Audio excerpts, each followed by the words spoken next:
por 42 meses pisarão a cidade santa. Então, é uma inversão. O versículo 2 aponta para os 3 anos e meio finais, e o versículo 3 aponta para os 3 anos e meio iniciais. Por que o pastor está falando isso? Porque as testemunhas vão pregar por 3 anos e meio vestidas de saco, por 1260 dias, e quando acaba o testemunho delas, o que é que acontece? A besta que sobe do abismo vai guerrear contra ela e as mata, e elas ficam com os corpos expostos para o mundo inteiro ver, aí pelas redes sociais. Elas vão ficar por 3 dias, não pode, irmãos, no âmbito do milênio, isso invadir o milênio.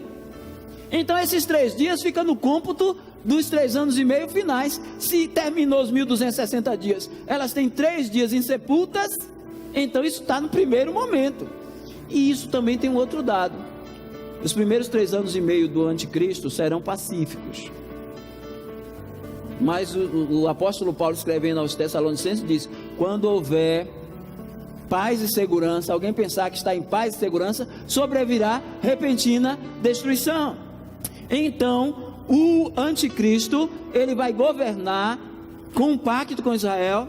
O pacto está bom, tranquilo, Israel está bem. As 2 testemunhas têm toda a tranquilidade de pregar lá em Jerusalém, na cidade que espiritualmente se chama Sodoma e Egito, que é Jerusalém, onde o Senhor foi crucificado. Elas pregam por 3 anos e meio tranquilamente. Mas quando termina o testemunho delas, o anticristo vem, mata as 2 testemunhas, e elas ressuscitam também. Não é somente a igreja que vai ser arrebatada. O arrebatamento é para a igreja, mas as 2 testemunhas também vão ser arrebatadas. O Senhor Jesus diz para ela subir cá, e elas sobem. Elas vão ser arrebatadas. Elas são ressuscitadas, elas são arrebatadas, e aí o anticristo aqui na terra, agora com Satanás dentro dele, ele vai estabelecer a fase final dos tempos dos gentios, e as pessoas vão ser mortas. Uma outra coisa importante dentro desse contexto da grande tribulação é que na metade das semanas a Babilônia religiosa vai cair. Haverá um ecumenismo e união de igrejas e de religiões para receber o anticristo. Isso já está acontecendo agora. O apóstolo Paulo diz que o anticristo só vai se manifestar depois que ocorrer a apostasia, e também o Espírito Santo ser tirado da terra, junto com a igreja, no sentido, ele na igreja. Enquanto o batismo, selo, penhor, unção em plenitude, a igreja é arrebatada com o Espírito Santo nela, mas o Espírito Santo continua a atuar na tribulação. Ele apenas vai, a maneira como ele age hoje, na dispensação da igreja, será um pouco diferente lá no período tribulacional. Podemos dizer que será idêntica ao período antes do arrebatamento. Antes do arrebatamento, acreditamos assim, antes do Pentecostes. Antes do Pentecostes, porque se você me perguntar, eu vou abrir para perguntas. Se você me perguntar, os 7 anos é uma dispensação? Não. Mas se você pensar direitinho, os 7 anos parece trazer à tona um período da lei, porque ele foi dado no período da lei, e a 70ª semana foi deslocada. Ela está lá naquele período final, ela está lá, mas ela estava lá as 70 semanas, dentro do contexto de lei. Falamos que se Jesus fosse recebido pelos judeus, a 70ª semana se cumpriria. E Jesus nasceu em que dispensação? Na lei. Vindo à plenitude dos tempos, Deus enviou o seu filho, nascido de mulher, nascido sob a lei. E aí, aquela semana final, ela está muito mais parecida com o período da lei. Então, aqui nós temos essa parte. Somente aqui a gente já visualiza as 2 testemunhas pregando durante 1260 dias, não sendo importunadas até o período inicial da chamada grande tribulação. Vai terminar, a Babilônia religiosa vai ser destruída pela Babilônia política. Isso é bem interessante, capítulo 17, são os 10 reis que porão nua e desolarão a Babilônia religiosa. São os 10 reis que farão isso. A gente pode dizer assim: os traidores também serão traídos. pelo próprio anticristo e os seus reis. Eles vão destruir Babilônia.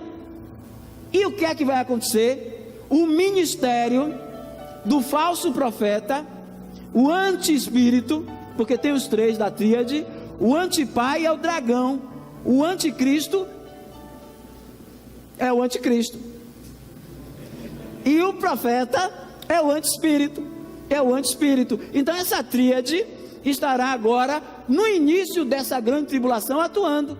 O falso profeta só vai aparecer aqui. E quem é que faz os milagres? Tem gente que acha que é o anticristo. Não é. Quem faz os milagres é o falso profeta.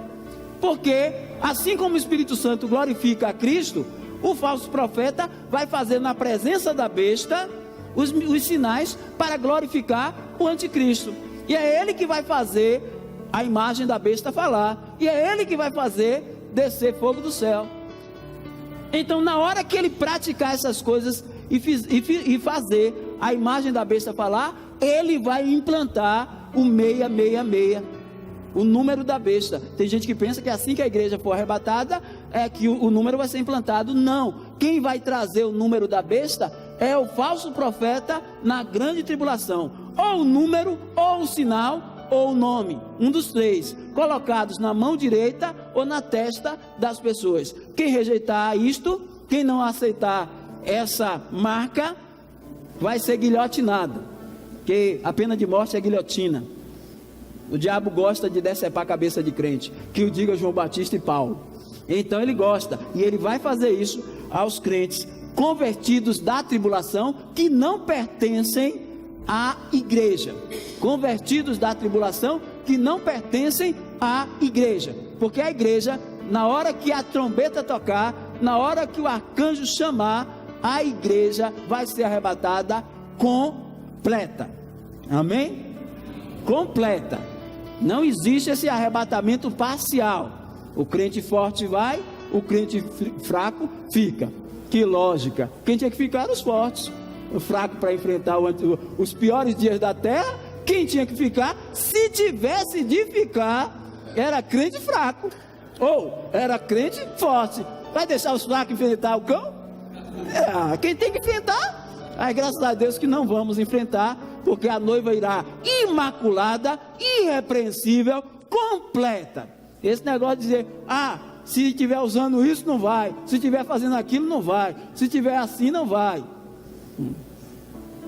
Só tome, não tem sinal, mas só tome o aviso, o alerta. O arrebatamento vai acontecer quando se converter o último crente da igreja. Então provavelmente vai ser no domingo, não estou marcando. A igreja nasceu que dia? No domingo. João disse que foi arrebatado que dia? No dia do Senhor. Eu vou pensar que é no sábado? É no domingo, provavelmente. Cuidado com os 4 Fs: futebol, Faustão, Facebook e Fantástico. Mesmo assim você sobe, mas vai chegar envergonhado. Está pensando que só foi Adão que ouviu? Onde estavas tu, Adão? Então, é pensar nisto. Então, o que é que acontece? Esse arrebatamento leva a igreja completa. O prédio, o edifício é completo. A videira verdadeira com todos os ramos. O corpo com todos os membros. A noiva, bonita, bela, irrepreensível, que ninguém quer casar com a noiva banguela, sem perna, sem. Agora você não quer casar com a noiva assim, e quer que Cristo se case com a noiva feia, com a noiva desarrumada. Não, ela vem toda e ela vai completa. Os crentes vão todos, porque Paulo falou assim, não, irmão? Nós que estivermos vivos para a vinda do Senhor, nós, não alguns de nós, não precederemos os que dormem, porque o mesmo Senhor descerá do céu com voz de arcanjo, a trombeta de Deus, e os que morreram em Cristo ressuscitarão primeiro. E nós, os que estivermos vivos, nós. Agora Paulo pensou que ia vivo. Agora a gente está na vantagem, né, pastor? Ele disse assim: nós os que estivermos vivos. Claro, ele pensou que ia, porque ele não esperava sinais. Então podia ser qualquer hora, ele podia dizer nós. Agora quem é que diz? Nós. Mas daqui a 100 anos quem vai dizer? Eles. Então assim a gente vai, e tranquilamente vai. Então, seguindo adiante, nós temos, viram os irmãos primeiro, um tempo, tempos e metade de um tempo. É uma expressão aramaica usada por Daniel. Eu quero que você abra capítulo 7 de Daniel. É lá que ele tem a visão das 4 bestas, dos 4 animais. E nota o que é que ele vai dizer aí. Daniel, capítulo 7, verso 25. Daniel 7, versículo 25. Ele diz: sobre o anticristo. Vamos para o 24 para entender bem. Os 10 chifres são os 10 dedos dos pés da estátua. Aí as 10 nações. Os 10 chifres correspondentes a 10 reis se levantarão daquele mesmo reino. E depois dele se levantará outro, o qual será diferente dos primeiros, e abaterá 3 reis. Então ele vai abater 3 reis. Então no final do reinado do anticristo, ele não terá mais 10, ele terá 7. E ele é o 7º e o 8º. É o que João vai dizer em Apocalipse 17. Ele proferirá palavras contra o Altíssimo, magoará os santos do Altíssimo, e cuidará em mudar os tempos e a lei, e os santos do Altíssimo lhe serão entregues nas mãos por um tempo, 1 ano, mais 2 tempos, 2 anos, dá 3, e metade de um tempo. Então, nós temos essa expressão, além dos 1260 dias, nós temos isto. Quando você vai para Apocalipse 13, vamos lá, 5 a 7, você tem Apocalipse 13, versos 5 a 7, diz: foi-lhe dada à besta uma boca. Olha a mesma coisa de Daniel, que proferirá arrogâncias e blasfêmias, e a autoridade para agir. Olha aí, já está me dizendo que um tempo, 2 tempos e metade de um tempo é igual a 42 meses. São os 42 meses finais. E abriu a boca em blasfêmias contra Deus, para lhe difamar o nome, difamar o tabernáculo, a saber, os que habitam no céu. E foi-lhe dado também que pelejasse contra os santos, e lá diz também em 7,25, vencer, mas vencer matando. Essa é uma realidade. E aqui nós acabamos, nós não, eles lá, porque nós não estaremos lá, acabam vencendo, morrendo. Então, deu-se-lhe ainda autoridade sobre cada tribo, povo, língua e nação. Então ali ela é identificada, um tempo, 2 tempos e metade de um tempo são identificados com os 42 meses. Também Daniel usa esse termo para realçar a grandeza do cumprimento das profecias no desfecho final dessa era. Então quando você vai a Daniel 12 e versículo 7, vamos dar uma olhada lá. Daniel 12, versículo 7, olha a expressão do profeta Daniel, capítulo 12, versículo 7, diz: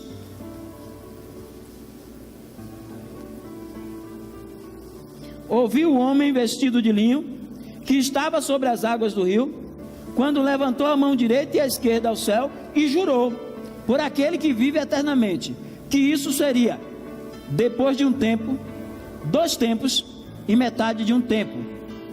E quando acabar a destruição do poder do povo santo, estas coisas se cumprirão. Então aí está falando da chegada do milênio, depois de um tempo, 2 tempos e metade de um tempo, quer dizer, no final do período do tempo dos gentios, no final da grande tribulação. João a usa para mostrar que Israel nesse tempo é guardada da opressão do diabo, porque o diabo estará atacando a terra, ele estará dentro do anticristo, perseguindo os gentios que protegem a Israel, mas Israel é a mulher que vai ser guardada da vista da serpente. Vale dizer, a igreja não estará aí. A igreja em Apocalipse só está em capítulo 1, capítulo 2, capítulo 3, capítulo 4 e capítulo 5. De 1 a 3 ela está na terra, de 4 a 5 ela está no céu. Aí ela só reaparece em 19, de 1 a 7, quando ela já está a esposa pronta para descer com o cordeiro sobre as nuvens do céu, já galardoada, não mais noiva, agora esposa, voltando com Cristo para a ceia das bodas do cordeiro, porque o casamento é no céu, o buffet é na terra, né? Então vamos para capítulo 12, 13 e 14, né? Capítulo 12, 13 e 14, diz: quando, pois, o dragão se viu atirado para a terra, na hora que ele entra, ó irmãos, Miguel vai derrubá-lo. Capítulo 12 de Daniel: naquele tempo se levantará Miguel, aquele que se levanta em favor do seu povo, e Miguel vai derrubá-lo, vai haver a batalha no céu, e quando Miguel derrubar Satanás, ele cai na terra e entra no anticristo, que numa batalha ele vai morrer. E o anticristo, quando o diabo entra nele, ressuscita. A ferida mortal desta besta é curada. Ferida mortal, quer dizer que ela morreu. Aí ela ressuscita, com o diabo dentro dela. Quando ele se vê na terra, ele persegue quem? A mulher. Ele persegue a mulher que dera à luz o filho varão. É Israel que deu à luz a Jesus Cristo. E foram dadas à mulher 2 asas de grande águia, para que voasse até o deserto, ao seu lugar, aí onde é sustentada durante um tempo, tempos no plural, ou seja, 1 ano, mais 2 anos e metade de um tempo. Ali ela é protegida, ali ela é alimentada. Por isso que no julgamento das nações, que não é juízo final, como dizem os reformados, né? Não é juízo final. Jesus Cristo desce, se assenta no trono de sua glória, para reinar no milênio. E aí, irmãos, é depois desse 1 tempo, 2 tempos e metade de um tempo. Porque Jesus tem tronos. Tem tronos maravilhosos. Quando ele ressuscitou, 40 dias depois, do Monte das Oliveiras, ele subiu para onde? Para o trono da graça. Assentou-se à destra de Deus. E de lá intercede por todos os santos. Já tem quase 2000 anos ele é assentado lá à direita de Deus. Só se levanta para receber os seus. Lembra de Estevão? Eis que vejo o céu aberto e o Filho do Homem sentado ou em pé. Ele se levantou para receber. Já tem quase 2000 anos ele como sumo sacerdote. Função dele, sumo sacerdote, intercedendo pelos salvos. Ainda que ninguém ore por você, Jesus está orando lá. E já orou lá no capítulo, na oração sacerdotal, ele orou por mim e por você. Você já viu lá. E ele continua orando lá. Depois ele vai se levantar do trono da graça. Hebreus 4,16, né? Fala do trono da graça. Ele se levanta do trono da graça, vem até o segundo céu, os ares, arrebata a igreja e leva para o tribunal de Cristo. Leva para o trono do Bema. Para que não mais sumo sacerdote a interceder, agora o nosso noivo a nos galardoar. E aí, meu irmão, produza obras de ouro, de prata e de pedras preciosas. Não produza feno, madeira e palha. Até um copo de água fria, Mateus 10:42, que você der um desses pequeninos, não perde o galardão. Como é que a gente produz ouro, prata e pedras preciosas? Quer comais, quer bebais, ou façais outra coisa qualquer, fazei tudo para a glória de Deus. Durante 7 anos, só 7 anos, ele se casa com a igreja e está no trono do Bema. Se levanta do trono do Bema, desce com a igreja e se assenta sobre o 3º trono. O Filho do Homem virá nas nuvens do céu, e quando ele vier e se assentar no trono da sua glória, é o trono do milênio, 1000 anos no trono da glória. Terminou o milênio, tocou fogo no céu e foi para o trono branco, julgar todos os incrédulos, de Caim ao último que ser queimado lá, quando descer fogo do céu no milênio, de Caim ao último ímpio do milênio, a ser morto, julgados no trono branco. Depois ele cria novos céus e nova terra, e se assenta no trono eterno, quando ele será tudo em todos. Esses são os 5 tronos, e demarcado por tempos. É bom demais ser batista regular. A gente sabe montar o quebra-cabeça de Deus, enquanto os que não são ficam quebrando a cabeça com besteira. Então, a partir daí, nós temos no capítulo 12, essa mulher que é Israel, não é a igreja. Aí, pastor, vou pedir licença só para mostrar. Capítulo 12, versículo 1, o que é que diz aí? A mulher é o dragão. Vai botar a igreja aqui, o dragão? Não, aqui Israel e o dragão. Viu-se um grande sinal no céu, a saber, uma mulher vestida do sol, com a lua debaixo dos seus pés, e uma coroa de 12 estrelas na cabeça, que achando-se grávida, grita com dores de parto.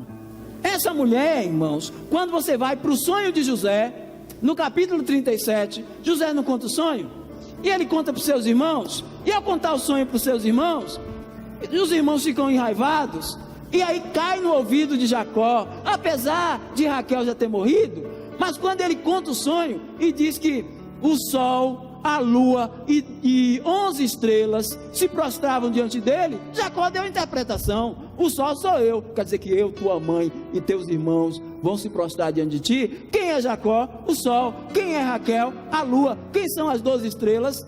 Os 12 filhos de Jacó. Então está aqui, viu-se um grande sinal no céu, a saber, uma mulher vestida do sol, Jacó, com a lua debaixo dos seus pés, Raquel, e uma coroa de 12 estrelas, as 12 tribos de Israel. Deus está tratando com Israel. Israel é a mulher. Nós somos batistas regulares, não somos antissemitas, e cremos que o povo de Israel tem oportunidade. O que é que nos faz dispensacionalistas? São 7 dispensações ou 2? Não. O que nos faz dispensacionalistas é podermos ter a capacidade de distinguir Israel da igreja. É sabermos que Israel foi rejeitada, mas tem um momento para ela. A igreja é a noiva a casar-se com o noivo cordeiro. Israel é a mulher que se divorciou, mas que Jesus Cristo vai restaurar e eliminar esse divórcio no futuro. Então aí nós temos essa base para pensar nesse tempo. 12, 13 e 14, o que é que diz aí? Quando, pois, o dragão se viu atirado para a terra, perseguiu a mulher, que dera à luz o filho varão, e foram dadas à mulher as 2 asas de grande águia, para que voasse até o deserto, ao seu lugar, aí onde é sustentada durante um tempo, tempos e metade de um tempo, fora da vista da serpente. Então aí está. Quando você vai para 12:6, você vê: a mulher, porém, fugiu para o deserto, onde lhe havia Deus preparado lugar, para que nele a sustentem durante 1260 dias. Então temos os 42 meses na tribulação, está aí os textos que o pastor já leu. 1260 dias, 12:6, é grande tribulação. Então agora Satanás é derrubado na terra, encarnando-se no anticristo, perdendo acesso ao segundo céu. Durante esse período final, a marca ou sinal será implantado, o 666, o nome ou o número, ou o nome, o sinal ou o número, e ninguém poderá comprar ou vender sem ela. A recusa a esse sistema trará a morte por guilhotina. Com a quebra da aliança, o destino de Israel é fugir até a grande tribulação, até o final da grande tribulação. O final dessa semana é marcado com o fim de toda a profecia das 70 semanas, introduzindo assim as grandes bênçãos prometidas para a nação de Israel, Daniel 9:24. E esses são as bênçãos para Israel. A interpretação correta para as 70 semanas de Daniel é fundamental para entendermos melhor a escatologia bíblica no contexto dos últimos tempos. Aqueles dias foram abreviados por causa dos eleitos, a favor das pessoas convertidas de Israel e de outras nações na grande tribulação. Serão dias determinantes para o retorno de Jesus ao mundo e a preparação da terra no tocante ao seu reino milenar. Aqui nós preparamos o terreno para o pastor Valnei e o pastor Marcos Perim e o pastor Marcos Granconato poderem seguir adiante. Que Deus nos abençoe.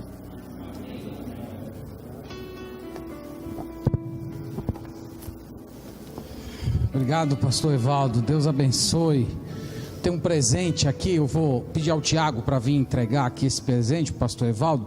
Esse presente é no nome dos alunos, viu, do seminário, para o senhor, com uma recordação. O senhor vai abrindo o presente aí, que eu vou dar só uns avisos finais para a gente encerrar. Irmãos, amanhã nós começaremos pontualmente às 7 horas, né? Iríamos começar hoje, mas o pastor Evaldo pegou o trânsito entrando em Salvador, vocês sabem como é. Mas o preletor vai estar aqui na Pituba, então ele não vai se atrasar, e nós vamos começar às 7 horas em ponto.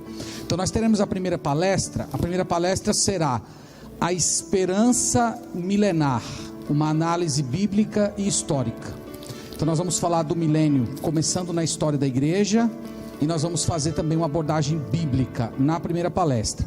Na segunda palestra, o pastor Valnei falará a respeito das alianças do Antigo Testamento. Eu considero, irmãos, essa palestra da mais absoluta importância para você compreender bem a escatologia bíblica. Então ele vai fazer um apanhado. O pastor Valnei tem formação em teologia bíblica, e ele vai trazer essa palestra para a gente. Então conto com vocês amanhã, todos juntos lá, às 19 horas, para a glória do Senhor Jesus. Tem algum aviso aí que os irmãos do seminário queiram dar? Não tem. Então nós vamos fazer uma oração e vamos agradecer ao Senhor. Pai, nós agradecemos a Ti, ó Deus, por essa bênção que o Senhor nos deu, de poder ouvir a exposição da Tua palavra. Nosso coração se enche de alegria e de esperança, ao saber que o Senhor, pessoalmente, vai consertar esse mundo. O Senhor vai resolver o problema do pecado, da injustiça, de Satanás. E nós manifestamos ao Senhor essa esperança. O nosso desejo de coração é que Jesus volte, que Ele busque a Tua igreja e proclame Rei, Governador, Supremo e Salvador desse mundo para todas as pessoas. Deus, é o nosso desejo, é a nossa oração em Cristo Jesus. Amém.